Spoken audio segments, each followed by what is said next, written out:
पढ़ी लिखी मां वो नहीं होती जेड़ा दीन तो बच्चों बेजार कर दे।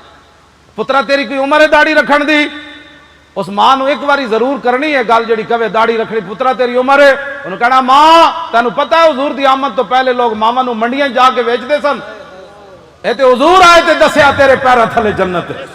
हाँ अज जड़ियां मावां दीन के खिलाफ गल करन एक बारी उन्होंने गल जरूर करनी, ते जड़ियां भैणां दीन तो हटान उन्होंने दसना भैन जी तुहानू पता है हुजूर दी आमद तो पहले जिसको बताया जाता तेरे घर बेटी पैदा हुई तो उसका चेहरा स्याह हो जाता गुस्से से, मैं हुण धी दा प्यो बनांगा।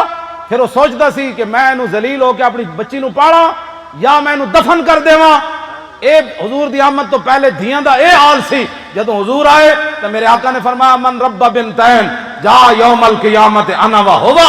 हुजूर ने फरमाया जिन्हें दो बच्चियां पालियां उन्होंने बोझ नहीं समझा, क़यामत वाले दिन जन्नत में मेरे साथ ऐसे दाखिल हो जाएगा।